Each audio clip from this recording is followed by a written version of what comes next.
మహానగరం సుందరయ్య విజ్ఞాన కేంద్రంలో ఐఎఫ్టియు రాష్ట్ర సదస్సు కార్యక్రమాన్ని నిర్వహించారు. హైదరాబాద్ మహానగరం సుందరయ్య విజ్ఞాన కేంద్రంలో జరిగిన ఐఎఫ్టియు రాష్ట్ర సదస్సు విజయవంతమైంది.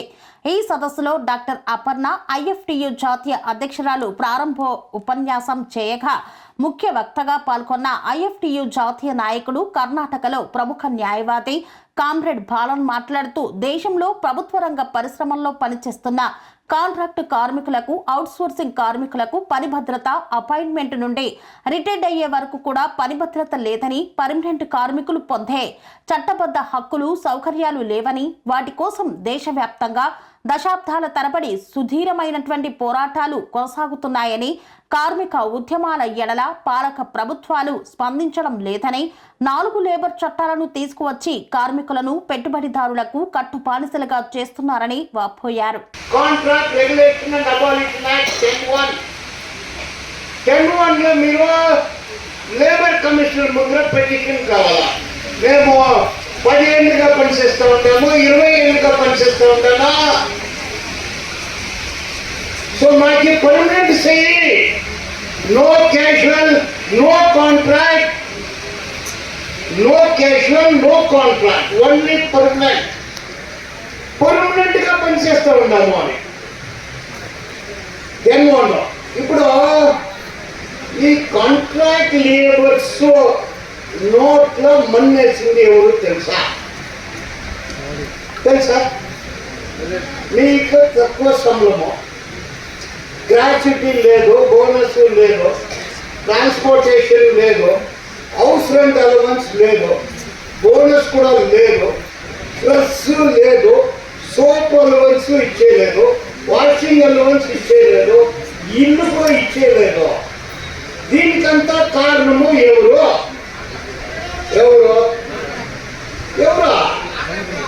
కాంట్రాక్టర్ వాడే మామ పని చేసుకుని ఉండాలి. దీనికంతా కారణము ఒక పేయి. పేయి అంటే వాజ్పేయి. పేయి అంటే తమిళ్లో పేయి అంటే భూతమా, వాజ్పేయి. ఇప్పుడు 1976 మీరు భూములు చేస్తే వస్తుంది. ఇందిరాగాంధీ ఎమర్జెన్సీ సందర్భంలో house keeping, dusting, cleaning, scavenging, sanitary, no contract.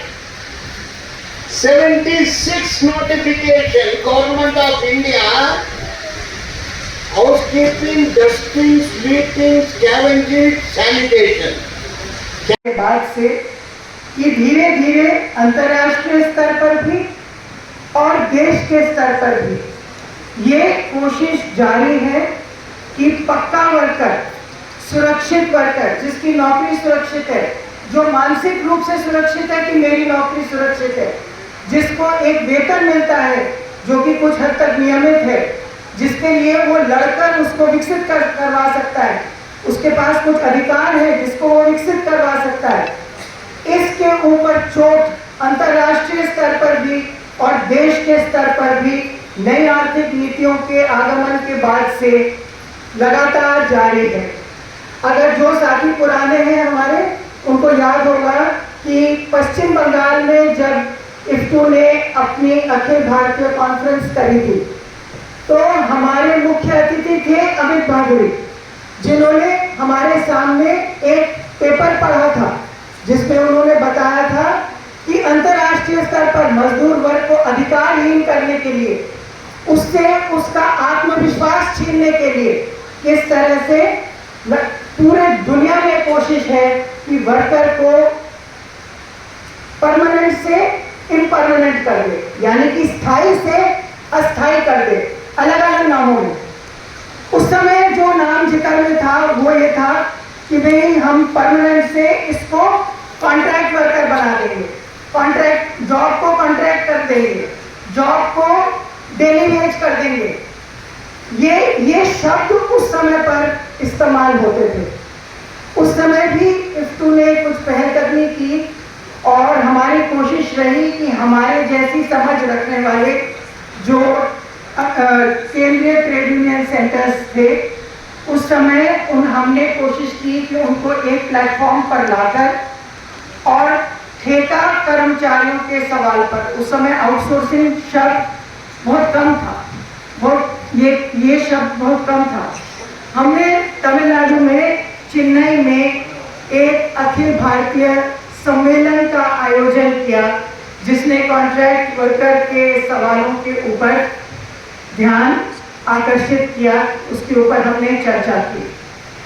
जब इफ्तू को मौका मिला अंतर्राष्ट्रीय कोयला मजदूरों का, माइनिंग मजदूरों का कॉन्फ्रेंस हिंदुस्तान में आयोजित करने का, तो आप तेलंगाना साथियों को याद होगा, विशेषकर जो साथी कोयला से कॉन्ट्रैक्ट साथी आए हैं उनको भी याद होगा, और रामगुंडम के अन्य साथियों को भी याद होगा कि हमने उस समय अखिल भारतीय स्तर उस मौके का इस्तेमाल करके एक अखिल भारतीय स्तर पर कोयला कॉन्ट्रैक्ट वर्कर्स यूनियंस को एक साथ लाकर हमने उनके द्वारा उनकी पहलकदमी में उस अंतर्राष्ट्रीय कॉन्फ्रेंस को आयोजित किया, और कोयला ठेका वर्करों के सवालों को लेकर हमने एक भारत के स्तर पर कुछ कार्यक्रमों को लेने की कोशिश की, जिसमें कि दिल्ली में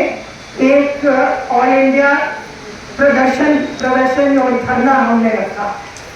हमारी मुख्य मांग दो तरह की रही, एक कि ये जो ठेका वर्कर है इसको निम्न अधिकार और वेतन मिले, और साथ ही हमारे कुछ साथी आए हैं, साथी लोग बैठिए, आपका स्वागत है कन्वेंशन में, इसमें डिस्टर्बेंस मत करिए। పనేసియా మెరిడియన్ హాస్పిటల్స్ ప్రతి సామాన్యుడికి అందుబాటులో అంతర్జాతీయ వైద్య ప్రమాణాలతో వైద్యం, 24 గంటల అంబులెన్స్ సర్వీసుతో పాటు అత్యవసర సేవలతో ఏర్పాటైన చికిత్సా విభాగం. మా దగ్గర గుండె సంబంధిత, మూత్రపిండ, కాలేయ, కంటి జబ్బులకు, మోకాళ్ల శస్త్ర చికిత్సతో పాటు కోవిడ్-19, బ్లాక్ ఫంగస్ వంటి వైరస్లకు, అన్ని రకాల ఆరోగ్య సమస్యలకు నమ్మకమైన అత్యాధునిక వైద్య చికిత్సను అందిస్తున్న హాస్పిటల్ పనేసియా మెరిడియన్ హాస్పిటల్స్. మీ ఆరోగ్య సమస్య ఏదైనా ఇప్పుడు పరిష్కారం సాధ్యం.